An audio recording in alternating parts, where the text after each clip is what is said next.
My son-in-law said, "Your daughter is my wife now. She'll listen to me, not you." I just smiled. Of course, dear. The next day, she found out he said that to me. His things immediately flew out the window. My name is Margaret, and for 63 years, I believed I understood how the world worked. I raised my daughter Emily in Portland, taught her to be strong, independent, and kind.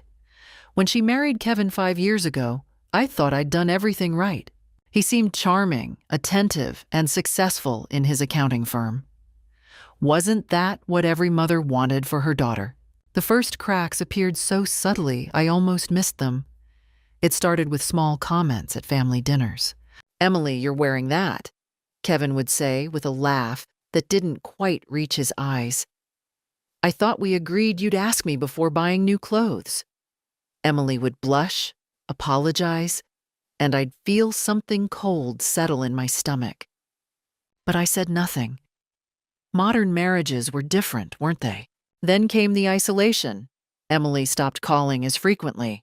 Our weekly coffee dates became monthly, then occasional. "Kevin thinks I should focus more on our home," she explained one afternoon, her eyes not meeting mine.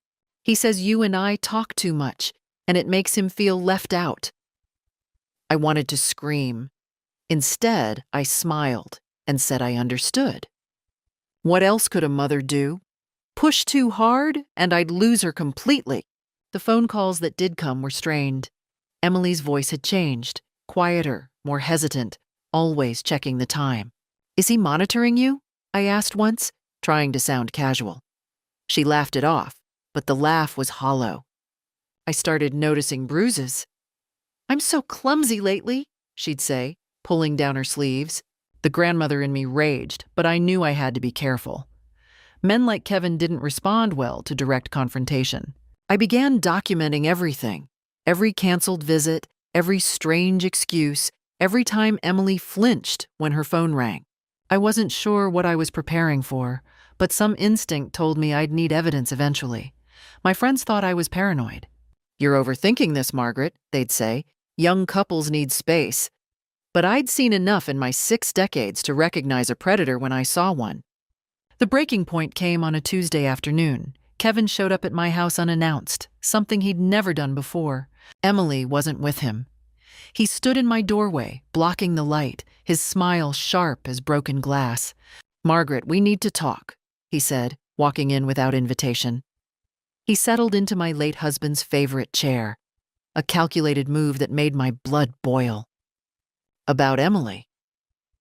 I poured him coffee with steady hands, though my heart was hammering.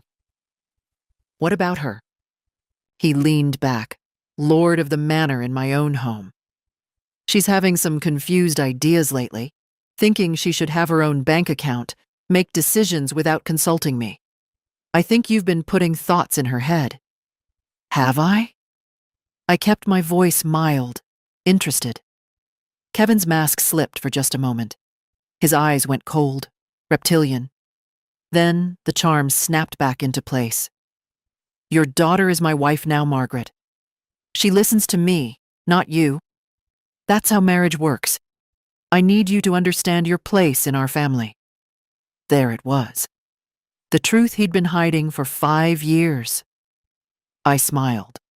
A grandmother's gentle, understanding smile. "Of course, dear. Whatever you think is best." He seemed satisfied, even smug. He finished his coffee and left, probably convinced he'd put me in my place. What he didn't know was that my hand was already reaching for my phone before his car pulled out of the driveway. I called Emily immediately. "Sweetheart, Kevin just left. He came to tell me that you're his wife now and should listen to him, not me." The silence on the other end stretched so long I thought the call had dropped. Then I heard it. A sound I hadn't heard from my daughter in years. A sharp intake of breath, followed by something that sounded like hope mixed with rage. "He said that to you?" Her voice was steel wrapped in ice. "To my mother?" "Yes, darling, he did." What happened next would become family legend. Within an hour, Kevin's clothes were flying out of their second-floor bedroom window, landing in the rhododendrons I'd helped Emily plant when they first bought the house. The neighbors called the police, concerned about the commotion.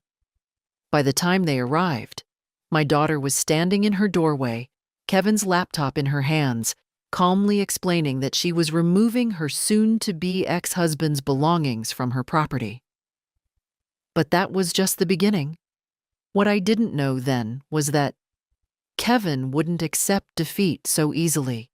And what Kevin didn't know was that he'd just declared war on the wrong grandmother. The call came at 11 that night. Emily's voice was shaking, but underneath the tremor, I heard something I hadn't heard in years. Determination. "Mom, he's threatening to take everything. The house, the car, even my retirement account. He says he has lawyers who'll make sure I end up with nothing." She paused, and I heard her breathing, trying to steady herself. "I'm scared, but I'm also so angry I can barely see straight. How did I let this happen?" I sat at my kitchen table, the same table where I'd fed her as a child, helped her with homework, taught her to stand up for herself. Where had that girl gone? And more importantly, how could I help her find herself again? "Emily, listen to me carefully. Do you want to fight this, or do you want to just get away?" I needed to know how deep we were going. "I want to destroy him, Mom." Her voice was cold now, focused. "He controlled me for 5 years, made me quit my job, cut me off from my friends, made me think I was crazy for wanting my own money. And then he had the audacity to come to your house and treat you like you were nothing.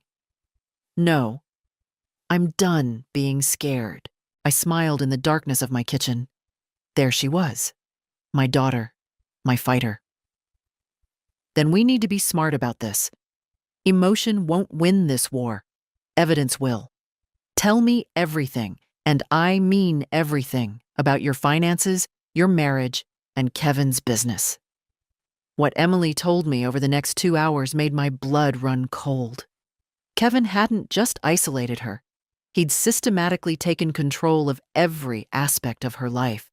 The house was in his name only, though Emily's inheritance from her father had paid the down payment. Her car was registered to him. He'd convinced her to close her personal bank account for simplicity. He monitored her phone, her email, her movements. But Emily had been smarter than he'd realized. She'd been documenting things too. Screenshots of his text messages, recordings of his rages, photos of the bruises. She'd been preparing to leave for months, but didn't know how to start. My phone call about his visit had been the permission she needed. "I have something else, Mom," she said quietly. "Kevin's been embezzling from his firm. I found the spreadsheets on his computer last year. That's when the control really got bad. I think he was afraid I'd expose him." Now we were talking. Financial crimes meant federal involvement, real consequences. But it also meant Kevin was desperate, and desperate men were dangerous. "Don't touch that computer," I said sharply. "In fact, don't touch anything else. Tomorrow morning, you're going to do exactly what I tell you." I spent the rest of the night planning. Sleep was for people who weren't protecting their daughters. By dawn, I had a strategy. First, Emily needed protection, legal and physical. I called my neighbor Patricia, whose daughter was a family law attorney in Seattle. By 7 a.m., we had an emergency consultation scheduled for that afternoon. Patricia also knew people, she said cryptically, people who could help with difficult situations. Second, we needed documentation of everything Kevin had done, not just Emily's evidence, but official records. Bank statements, property records, employment history. I'd been a paralegal for 30 years before retiring. I knew how to build a case. Third, and most important, we needed to move fast. Kevin would regroup after yesterday's humiliation. Men like him always did. He'd come back with lawyers, threats, and manipulation. We had maybe 48 hours before he mounted a counterattack. I called Emily back at 8. Pack a bag with essentials, documents, medication, the laptop with his financial records, anything he might try to destroy. Can you get to my house without him knowing? He's been calling nonstop, but I haven't answered. He doesn't know where I am. I'm at a hotel using cash. He can't track my credit cards here. Smart girl. Good. Stay there today, but keep your phone off, except to call me every 2 hours. I need to know you're safe. Tomorrow we meet with the attorney, and we start taking your life back. After we hung up, I sat in my kitchen watching the sunrise paint my rhododendrons gold. Kevin thought he'd won when he intimidated me yesterday. He thought a 63-year-old grandmother would be too scared or too weak to fight back. He was about to learn how wrong he was. And if he thought throwing Emily out of her own home was the end of this story, he was about to discover it was just the opening move. I had 5 years of rage to work with, and I was just getting started. The attorney's office sat on the 14th floor of a downtown Seattle building, all glass and steel reflecting the gray afternoon sky. Emily sat beside me in the waiting room, her hands clasped so tightly her knuckles were white. She'd changed since yesterday, pulled her hair back severely, wore clothes I recognized from her college days, before Kevin. She was trying to remember who she'd been. Jennifer Morrison turned out to be exactly what we needed. Sharp, experienced, and angry on Emily's behalf within the first 5 minutes of hearing her story. The house situation is straightforward, Jennifer said, pulling up property records on her screen. Oregon is an equitable distribution state, and you can prove your father's inheritance paid the down payment. Kevin putting only his name on the deed doesn't change that it's marital property. We'll get you half at minimum, possibly more given the circumstances. What about the embezzlement? I asked. Jennifer's expression shifted from professional to predatory. That's where this gets interesting. If you have evidence of financial crimes, we have leverage. But Margaret, Emily, this isn't just a divorce case anymore. We're talking about potentially reporting him to federal authorities. Are you prepared for what that means? Emily didn't hesitate. I spent 5 years being afraid of him. I'm done with fear. What do we need to do? We spent 3 hours going through everything. Jennifer took notes, made copies of Emily's evidence, and explained the process. First, we'd file for divorce with a restraining order. Then, with Jennifer's help, we'd approach the FBI's white-collar crime division. The embezzlement evidence was solid. Kevin had been stupid enough to keep detailed records, probably because he never thought Emily was smart enough to understand them. He always treated me like I was dumb, Emily said quietly. But I have an accounting degree, too. I know exactly what those spreadsheets show. He stole almost $2 million over 3 years. Jennifer smiled grimly. Then let's make sure everyone else knows it too. We left the office at 5 with a plan and a timeline. The restraining order would be filed tomorrow morning. The divorce papers would be served by end of week. And Jennifer had already made calls to her contacts at the FBI. But Kevin wasn't sitting idle. My phone rang as we reached the parking garage. Unknown number, I answered anyway. Mrs. Patterson, this is Charles Whitmore. I'm Kevin's attorney. The voice was smooth, professional, threatening in its politeness.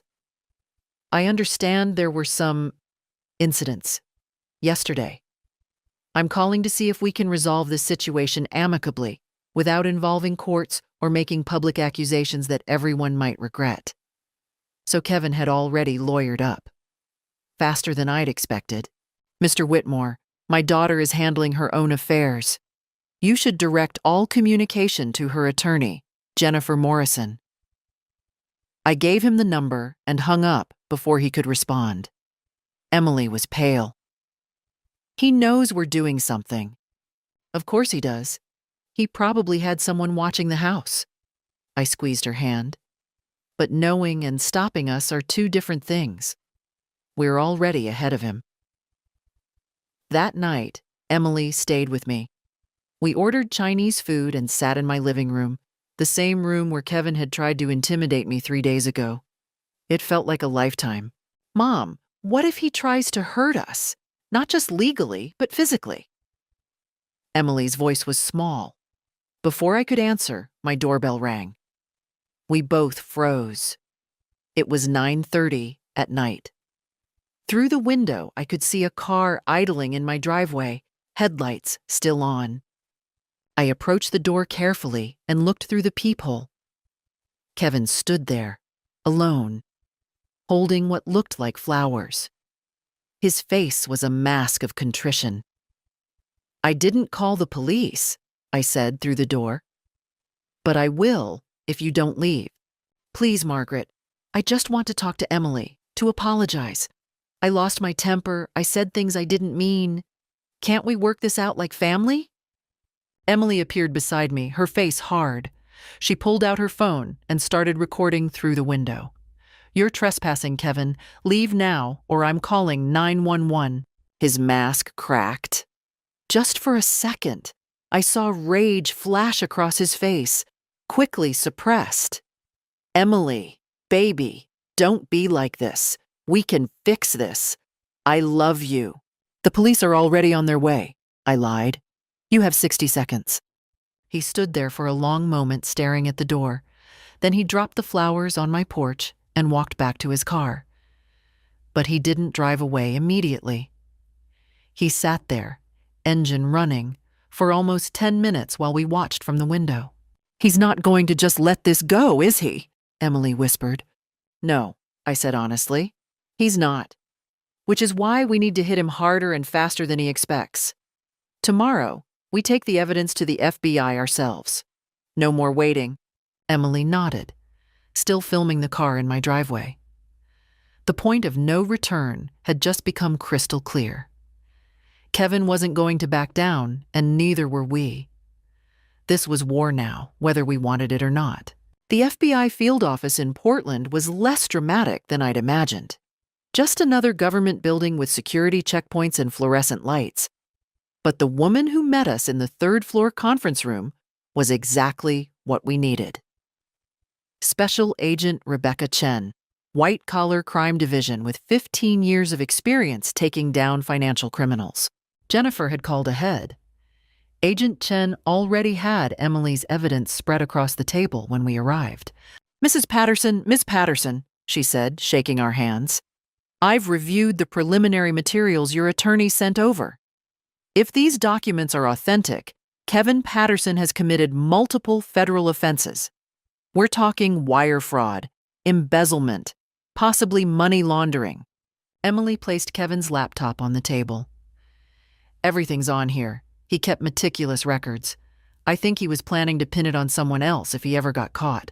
Agent Chen spent 2 hours interviewing Emily, documenting everything. I watched my daughter transform as she spoke. No longer the frightened woman who'd thrown clothes out a window 3 days ago, but someone with purpose, someone with power. We'll need to move quickly, Chen said finally. Once he realizes you've gone to federal authorities, he might try to flee or destroy evidence. We'll execute a search warrant on his office tomorrow morning. I'll need you both to stay available for follow-up questions. We left the FBI office at 2 in the afternoon. I felt simultaneously exhausted and energized. We'd done it. We'd taken the first real step toward destroying Kevin's life the way he'd tried to destroy Emily's. That feeling lasted approximately 4 hours. At 6 p.m., Kevin's attorney called Jennifer. At 6:15, Jennifer called us. Her voice was tight with anger. Kevin's threatening to file criminal charges against Emily for theft of his computer and corporate documents. He's also threatening to sue you, Margaret, for alienation of affection and defamation. It's all bullshit, legally speaking, but he's trying to scare you. Will it work? I asked.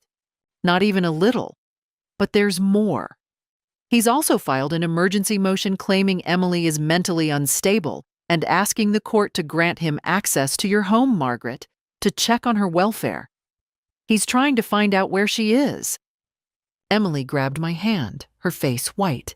"He's escalating," Jennifer continued. "The motion won't be granted. I'll make sure of that. But Margaret, you both need to be careful. Men like Kevin don't react well to losing control. The FBI investigation, the divorce, the restraining order, he's cornered now, and cornered people are dangerous. She was right to be concerned." At 9 that night, my home phone rang, then my cell, then Emily's phone, which she'd turned back on, all from blocked numbers. We didn't answer, but the messages started piling up. Kevin's voice on my voicemail was silk over steel. "Margaret, I think we got off on the wrong foot. I never meant to disrespect you. Let's meet tomorrow, just the three of us, and talk this through rationally. No lawyers, no drama, just family." The next message was to Emily. "Baby, they're filling your head with lies. I made mistakes, but we can fix this. Your mother is manipulating you. She's always been jealous of what we have. Don't let her destroy our marriage." The third message was darker. "You have no idea what you're starting. I have friends, resources. You think the FBI scares me? You think a restraining order matters? I will make your lives hell, both of you. This is your last chance to make this right." Emily was shaking. "Mom, he's threatening us, shouldn't we?" "Absolutely not," I cut her off. "This is exactly what he wants. He's trying to scare us into backing down. We're not going to give him that satisfaction." But I'd be lying if I said I wasn't afraid. I was 63 years old, living alone. Emily was fragile, still recovering from years of abuse. Kevin was unpredictable, desperate, and apparently well-connected enough to think he could threaten federal investigations. Jennifer filed for an extension on the restraining order that night, citing the threatening messages. The judge granted it within hours. Kevin was ordered to stay 500 feet away from both of us, with no contact whatsoever. Violation would mean immediate arrest. For 2 days, nothing happened. The silence was worse than the threats. Emily and I barely slept, jumping at every sound. We'd installed a security system in my house, cameras, alarms, everything. My neighbors, warned about the situation, kept watch. On the third day, Agent Chen called. "We executed the warrant this morning. Kevin's office has been searched, his accounts frozen. He's not under arrest yet, but it's coming. How are you both holding up?" "We're surviving," I said honestly. "Good, because this is going to get worse before it gets better. Men like Kevin don't go down quietly. Stay vigilant, stay together, and call me if anything feels off." After she hung up, I looked at Emily, who was sitting at my kitchen table with a cup of tea, staring at nothing. "Sweetheart, we need to take a few days to breathe. Just rest. Recover. We've done everything we can for now. Let the FBI do their job." She nodded slowly. "I keep waiting for him to show up, to break in, to do something." "I know, but we're prepared. The alarm system, the cameras, the restraining order with teeth. We've covered our bases. Now we need to stay strong and not let fear paralyze us." We spent those 3 days in careful routine. Morning walks in the neighborhood, always together. Meals prepared in my kitchen. Phone calls to Jennifer for updates. Emily started sleeping better, the dark circles under her eyes fading slightly. But both of us knew this was just the eye of the storm. Kevin was out there, plotting his next move. And when it came, we'd need to be ready. The letter arrived on a Friday morning, exactly 1 week after the FBI raid.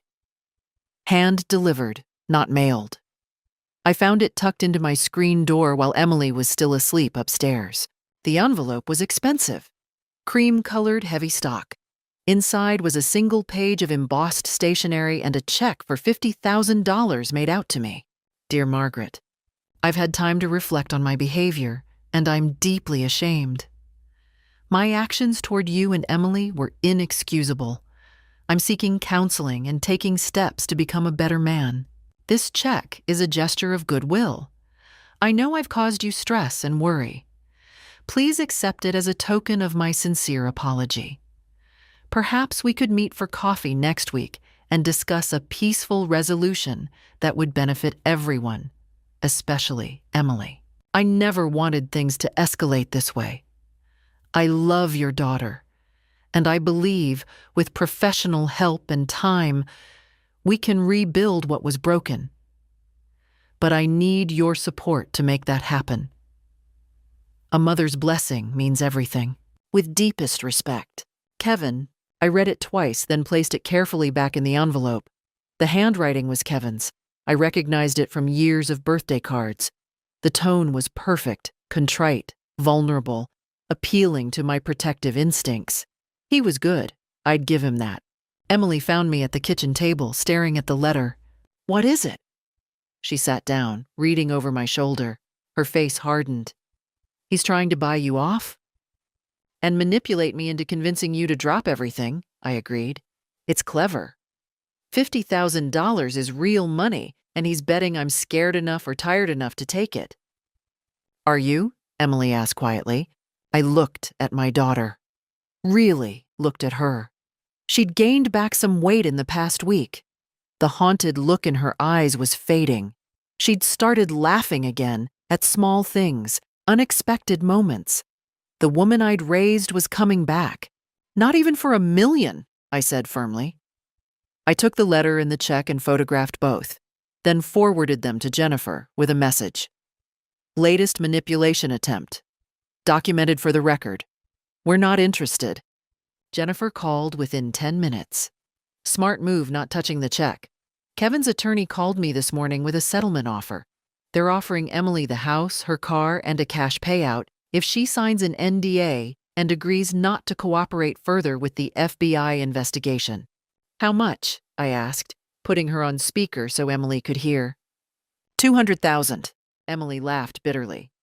"He stole $2 million, and he's offering me $200,000 to shut up. And an NDA so I can never tell anyone what he did?" "That's exactly what it is," Jennifer confirmed. "It's a desperate move. The FBI has everything they need without Emily's cooperation, but Kevin doesn't know that. He thinks if he can buy her silence, he can somehow make this go away." "Tell him no," Emily said firmly. "I don't want his money. I want justice." After Jennifer hung up, Emily and I sat in silence for a while. Then she said, "He's going to keep trying, isn't he? Different tactics, different approaches, until he finds something that works." "Probably," I admitted. "But we're not going to break." That afternoon, Patricia came over with 3 other women from the neighborhood, Karen, Linda, and Susan. They'd brought groceries, homemade casseroles, and most importantly, stories. "My sister went through something similar 15 years ago," Karen said, settling into my living room with tea. "Her husband drained their accounts and fled to Mexico. She thought her life was over. But she rebuilt, Emily. She's thriving now." Linda added, "The thing about men like Kevin is they rely on isolation. They cut you off from everyone who might help you see clearly. But you're not isolated anymore. You have your mother, your attorney, the FBI, and this entire neighborhood watching your back." Susan, who'd been married 40 years, spoke last.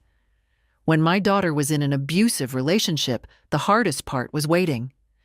Waiting for him to make his next move, waiting for the legal system, waiting to feel safe again.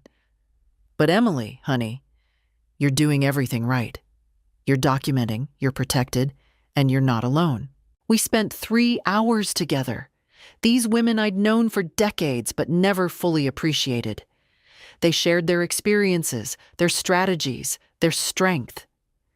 Emily cried at one point, not from sadness, but from relief. She'd been alone with Kevin for so long that she'd forgotten what community felt like. After they left, Emily said, "I almost fell for it, Mom. When I read that letter, part of me wondered if we were being too harsh. If maybe he really was sorry and deserved another chance. That's what he's counting on, I said. Abusers are often charming when they need to be. But charm doesn't erase 5 years of control and cruelty. And it definitely doesn't erase embezzlement. That night, I checked our security cameras before bed.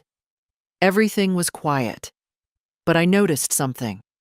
A car parked 3 houses down, headlights off, someone sitting in the driver's seat. Watching. I didn't mention it to Emily. She was finally sleeping through the night. But I called Jennifer and sent her the camera footage. He's having you surveilled, she said flatly. Or he's doing it himself. Either way, it's a restraining order violation. I'm sending this to the police and Agent Chen. Should we be worried? Jennifer was quiet for a moment. Honestly, yes, but not in the way you think. Kevin's not going to physically attack you. That's not his style. He's going to keep trying to find your weak points, keep poking until something gives. He's trying to outlast you, wear you down until you make a mistake or give up. Then he's going to be disappointed, I said coldly, because I've got nothing but time and determination. After we hung up, I sat in my dark living room watching the car through my window. Eventually, around 2 a.m., it drove away. But the message was clear. Kevin was watching, waiting, planning his next move. Let him watch, I thought. Let him see that we weren't breaking, that every attempt to manipulate or threaten us only made us more resolved. He'd underestimated us from the beginning, and he was still doing it. That would be his downfall. They came on a Sunday afternoon, 2 weeks after the letter. I say they because Kevin brought reinforcements. His mother, Patricia Whitmore, a woman I'd met exactly 3 times in 5 years, each interaction leaving me feeling like I'd been assessed and found wanting. Emily and I were in the garden when they pulled up. I saw the car first, Kevin's mother's silver Mercedes, and my stomach dropped. They were together, which meant strategy, coordination. Mom? Emily's voice was tight. She'd seen them too. Stay calm, I murmured. We have the restraining order. They can't come onto the property. But Patricia got out alone, carefully staying on the sidewalk. She was 70, impeccably dressed, carrying a basket of what looked like baked goods. The perfect image of a concerned grandmother. Margaret, dear, she called out, warm and friendly. I was hoping we could talk. Just for a moment, please. I walked to the fence, keeping Emily behind me. Patricia, Kevin's supposed to stay 500 feet away. That includes using you as a messenger. Her smile didn't waver. Oh, he's not here to violate anything. He's just waiting in the car. I came as a mother myself, one mother to another. Surely we can have a civilized conversation? Everything about this felt wrong, but refusing to talk might make us look unreasonable. Jennifer's words echoed. Document everything. I pulled out my phone and started recording. I'm recording this conversation for our protection, I said clearly. You can say whatever you came to say, but make it quick. Patricia's mask slipped for just a second, a flash of irritation, but she recovered smoothly. Of course, dear, I understand you're being cautious. I just wanted to extend an olive branch. Kevin has made mistakes, serious ones, but he's getting help.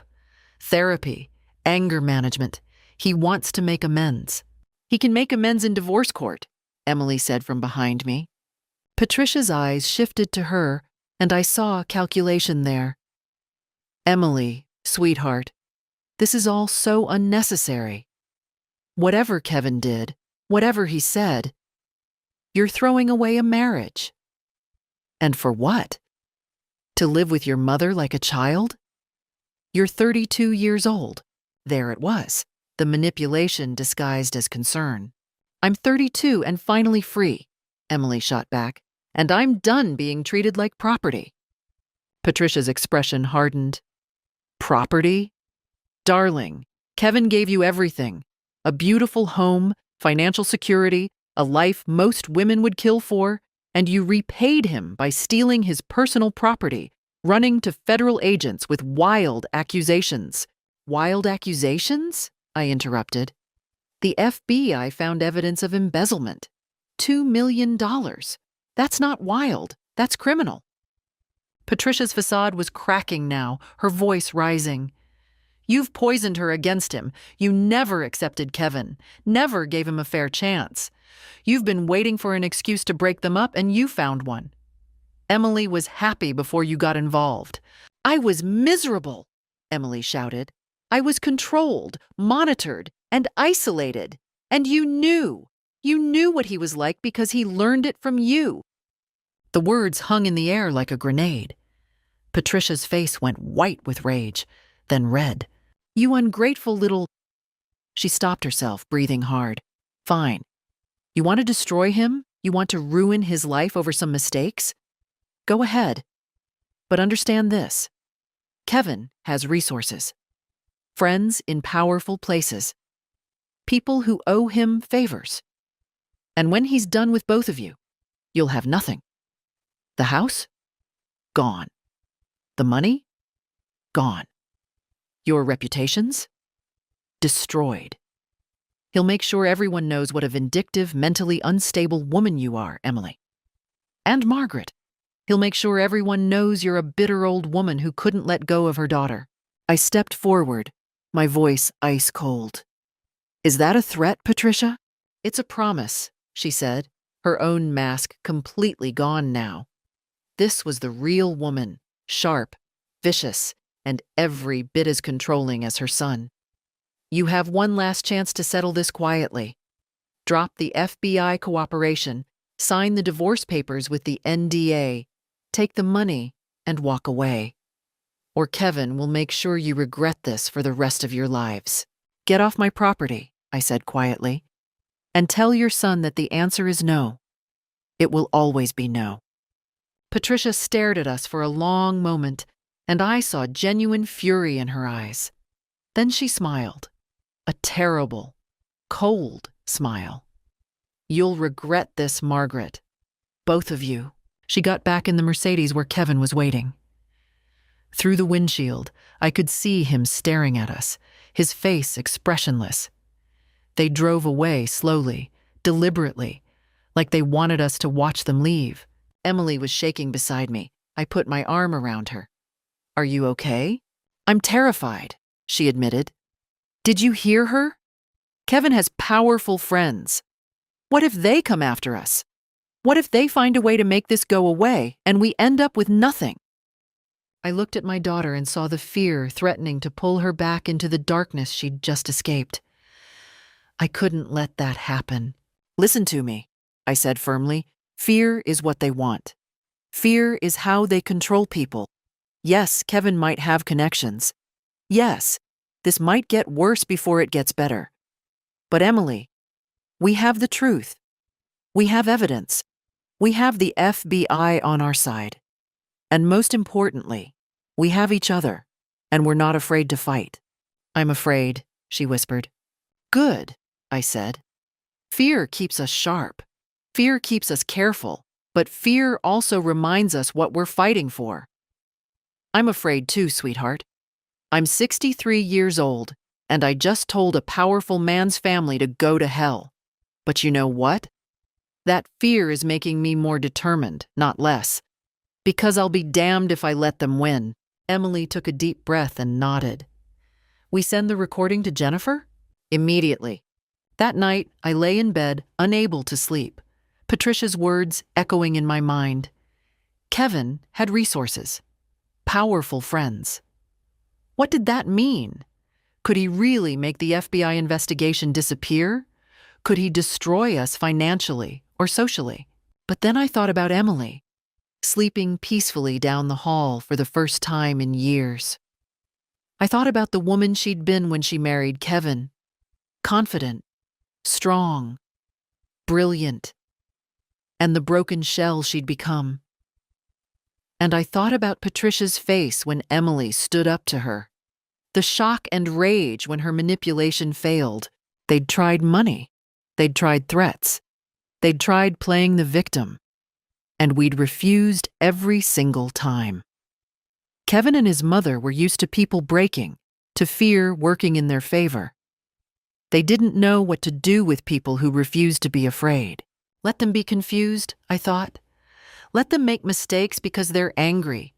We'd stay calm, stay smart, and stay ready. Because if they thought that visit would make us back down, they'd just made their first real miscalculation.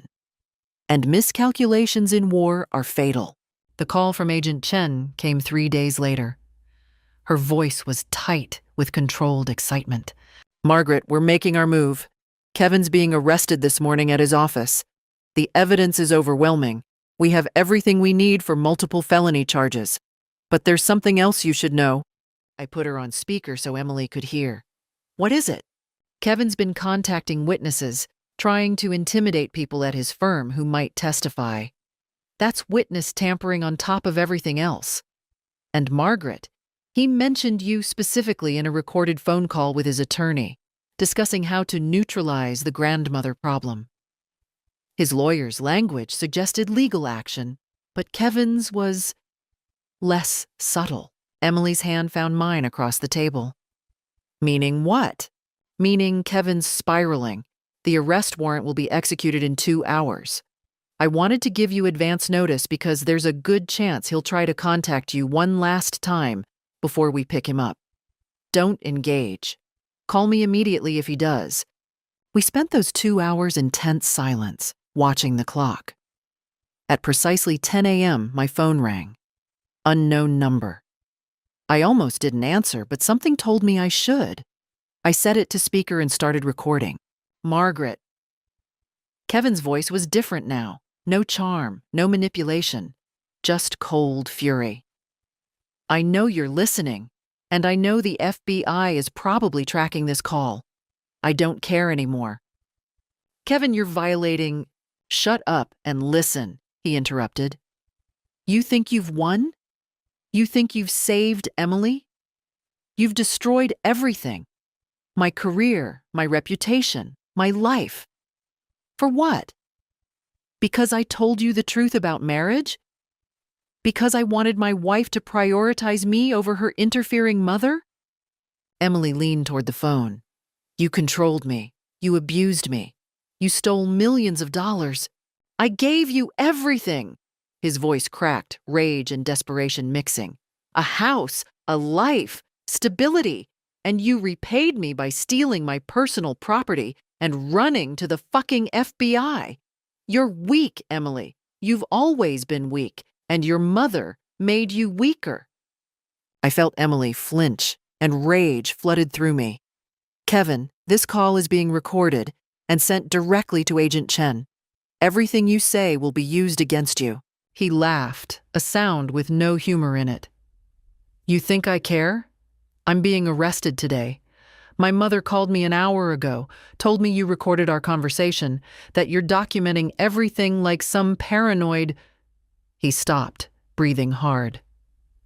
"You want to know the truth, Margaret? The real truth?"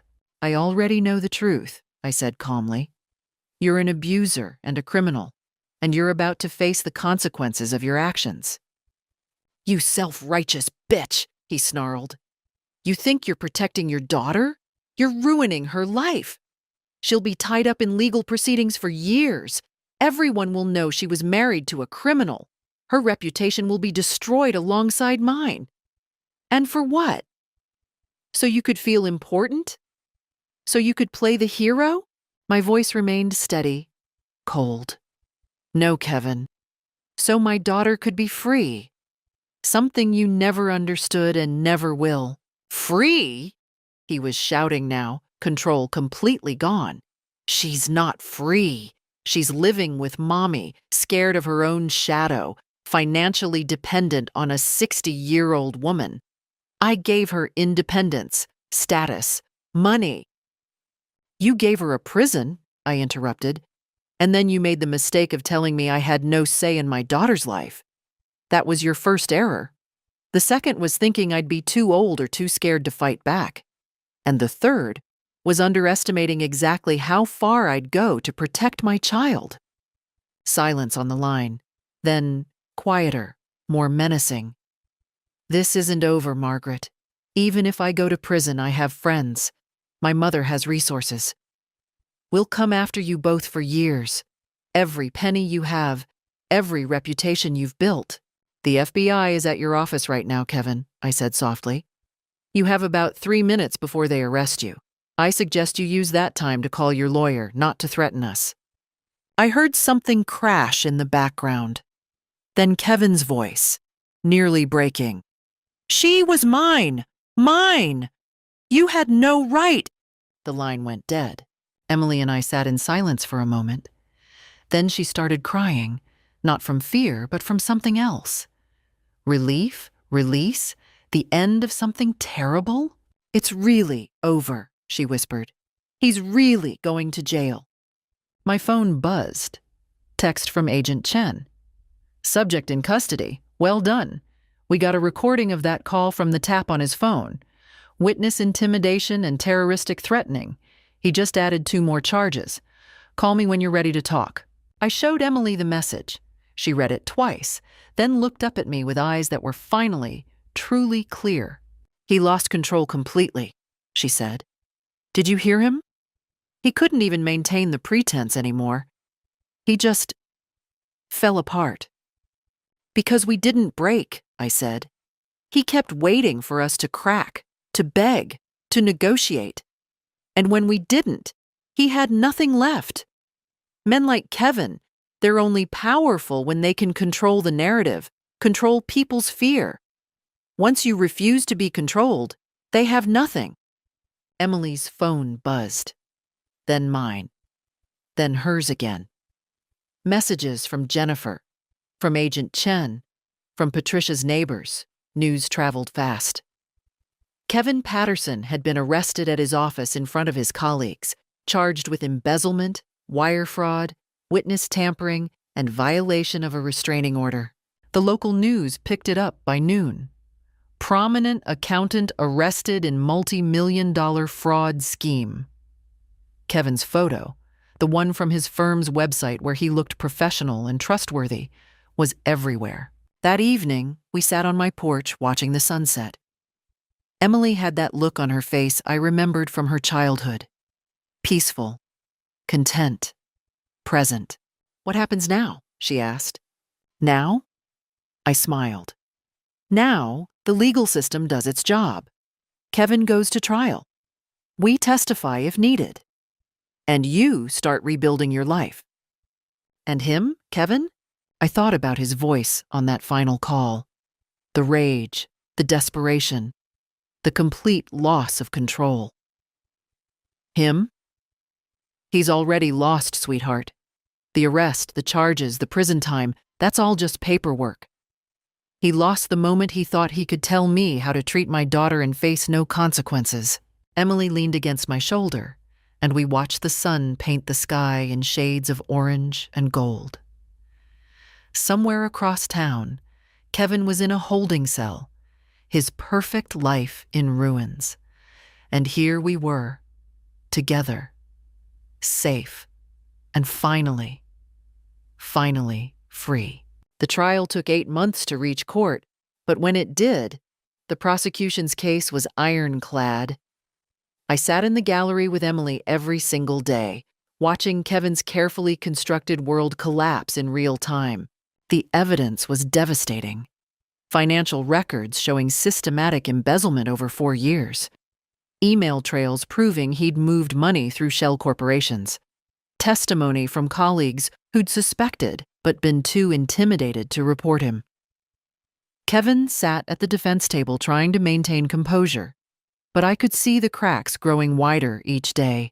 His attorney tried everything, claimed Kevin had merely taken advantage of sloppy accounting practices, argued that Emily had misunderstood complex financial transactions, even suggested this was a bitter ex-wife seeking revenge.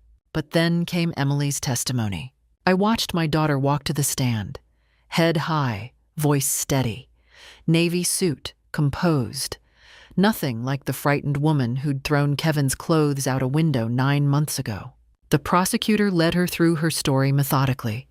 The isolation, the control, the monitoring, the bruises she'd photographed, the fear that had consumed her daily life. "And when did you first discover evidence of the embezzlement?" the prosecutor asked. 14 months ago, Emily said clearly. "I found spreadsheets on his laptop. I took screenshots because I knew something was wrong. But I was afraid if I reported him, he'd hurt me or make it look like I was involved." "Why didn't you go to the authorities then?" Emily's eyes found Kevin across the courtroom. "Because he'd convinced me that I was nothing without him, that no one would believe me, that I was too stupid to understand what I was seeing. It took my mother's intervention to show me I could fight back." Kevin's attorney tried to shake her on cross-examination. "Isn't it true you had the accounting degree and full access to these records? How do we know you weren't involved?" Emily smiled, cold and steady. "Because unlike your client, I have ethics. And unlike your client, I didn't steal $2 million and then try to control my spouse into silence." Several jurors nodded. The defense attorney quickly moved on. The jury deliberated for 3 hours. When they returned, Kevin's face was gray. "On the count of wire fraud, how do you find?" "Guilty." "On the count of embezzlement?" "Guilty." "On the count of witness tampering?" "Guilty." 11 counts, 11 guilty verdicts. Kevin sat motionless as they read each one. Sentencing came 2 months later. The judge was a woman in her 60s with steel gray hair and eyes that had seen everything. "Mr. Patterson, you had every advantage in life. And you chose to abuse all of it. You stole from your employer, you terrorized your wife, and you showed no remorse until you were caught. The pre-sentencing report shows you still blame others for your circumstances." She paused. "Kevin Patterson, I hereby sentence you to 15 years in federal prison, followed by 5 years of supervised release. You will pay full restitution to your former employer in the amount of $2,300,000. You will surrender all assets to satisfy this debt, and you are permanently barred from working in any financial capacity." 15 years. Emily grabbed my hand so hard I felt my bones creak. Additionally, the permanent restraining order protecting Emily Patterson and Margaret Patterson remains in effect. You are to have no contact with either woman directly or indirectly for the duration of your sentence and beyond. Kevin finally reacted, his face crumpling. "Your Honor, please—" "There is nothing more to say, Mr. Patterson.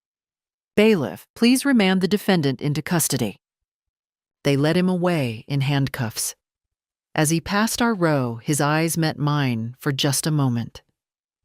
I saw defeat there, complete and total.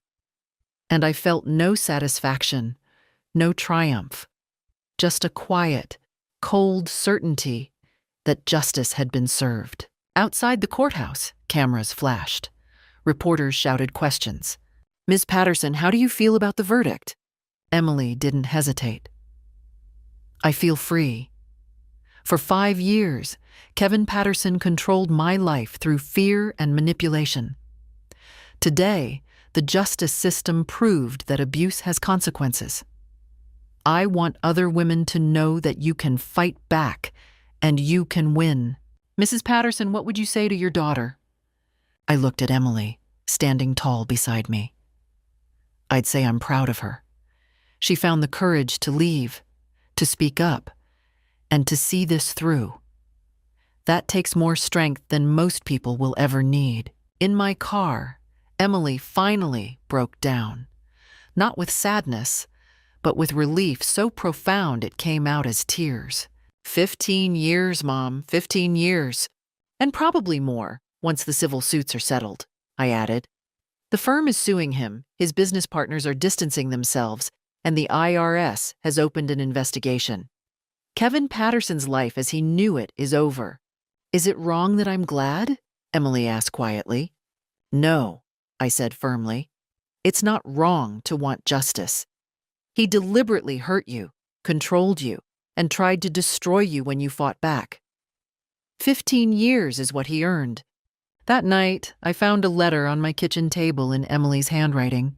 Mom, I don't have words for what you did for me. You fought for me when I was too broken to fight for myself. You showed me what real love looks like. Not control, but protection and empowerment. Kevin's in prison tonight because you refused to let him win. I'll spend the rest of my life trying to be the kind of mother you are. I love you. Emily. I folded the letter carefully and placed it in my Bible next to Emily's baby photos and graduation announcement. Some victories are worth every risk, every sleepless night, every moment of fear. Kevin had thought he could control my daughter and intimidate me into silence.